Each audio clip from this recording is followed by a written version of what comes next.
हर दिन दुनिया के करोड़ों लोग बाजार में पैसा लगाने की कोशिश करते हैं। किसी को उम्मीद होती है मुनाफे कमाने की, तो कोई किस्मत आजमाने आता है।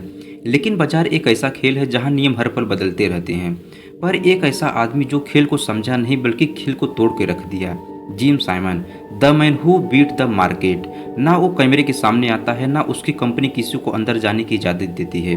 फिर भी पूरी दुनिया में सभी हेड्स फंड से ज़्यादा पैसा उसी की कंपनी ने कमाया। 1938 अमेरिका का मैसाचुसेट्स शहर में एक साधारण परिवार में जन्म हुआ जिम साइमन का।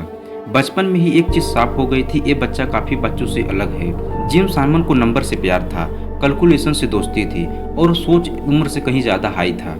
17 साल की उम्र में उसने MIT से गणित में दाखिला लिया और 23 साल की उम्र में PhD की। बट ये शुरुआत था। वियतनाम वार का समय था। अमेरिका को चाहिए था कोड ब्रेकर। जिम साइमन को बुलाया गया नेशनल सिक्योरिटी एजेंसी NSA में। उसका काम था गुप्त दुश्मन कोड को तोड़ना। ये वो जगह था जहां जिम साइमन ने सीखा कैसे पैटर्न को कोड किया जाता है। शायद ये वही जगह था जिसने जिम साइमन के दिमाग को फाइनेंशियल मार्केट की तरफ मोड़ा। NSA के बाद जिम साइमन ने कुछ समय यूनिवर्सिटी में बिताए। स्टोनी ब्रुक यूनिवर्सिटी में मैथमेटिक्स डिपार्टमेंट को बनाया।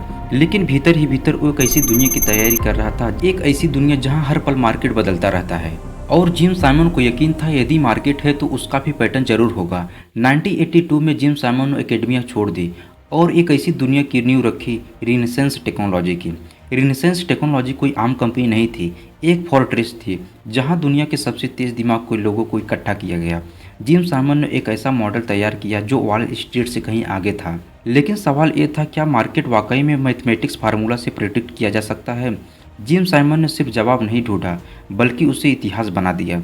1988 में जिम साइमन ने लॉन्च किया मिडेलियन फंड और जो हुआ आज तक दुनिया में कोई दोहराया ही नहीं। 33% से ऊपर की एनुअल रिटर्न हर साल। लेकिन ये सब कैसे हुआ? 1990 दशक की शुरुआत में वॉल स्ट्रीट में हलचल थी। नया नाम, नई सोच और नई कंपनी जो लोगों की नज़र में छुपकर एक नई दुनिया बना रही थी। उस दुनिया का नाम था मिडेलियन फंड।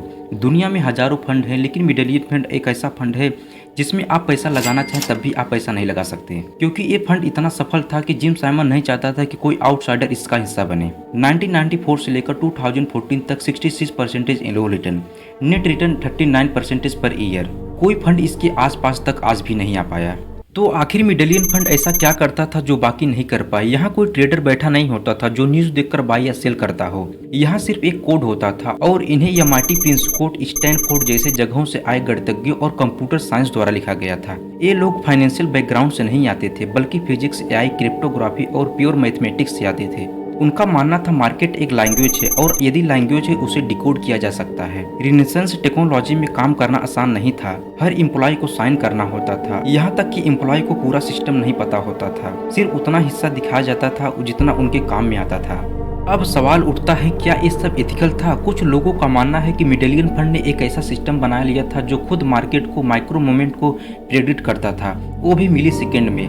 आज जिस AI ट्रेडिंग की बात करते हैं लोग, जिम साइमन ने उसे 19 के दशक में ही कर लिया था। लेकिन वो दुनिया से छुपा कर रखे थे क्योंकि उनको पता था इसका पावर खतरनाक हो सकता है। कई लोगों ने मिडेलियन फंड को कॉपी करने की कोशिश की लेकिन वो फेल हुए, क्योंकि ये सिर्फ फार्मूला नहीं था, एक ऑर्गेनिज्म था जो हर दिन सिखाता था, खुद को बदलता था और खुद को अपडेट करता था। जिम साइमन और उसकी टीम ने एक ऐसा सिस्टम बनाया था जो डेटा से खुद को ट्रेन करता था और आज जिसे हम मशीन लर्निंग कहते हैं, मिडेलियन फंड में दशकों पहले काम कर रहा था।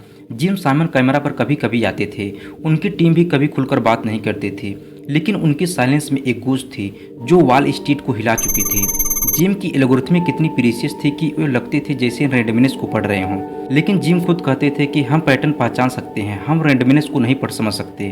तो क्या ये सब लक था या प्योर इंटेलिजेंट था या फिर एक ऐसा सिस्टम जो इंसानी समझ के परे था? इस डॉक्यूमेंट्री का अंत इस सवाल से नहीं होता बल्कि एक इंस्पायर के साथ होता है। जिम साइमन ने हमें सिखाया कि जटिल समस्याओं में कभी कभी साइंस और फाइनेंस और फिलॉसफी को मिलाना पड़ता है। और सबसे जरूरी बात यह है कि सफलता चुपचाप भी हासिल किया जा सकता है।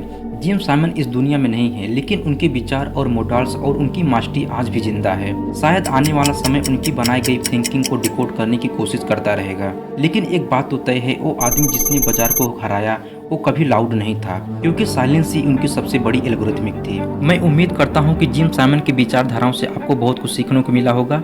यदि हाँ तो वीडियो को लाइक, शेयर, सब्सक्राइब करके हमें सपोर्ट कर सकते हैं। अब अगले वीडियो मिलते हैं अगले डॉक्यूमेंट्री वीडियो के साथ। वीडियो देखने के लिए धन्यवाद। जय हिंद।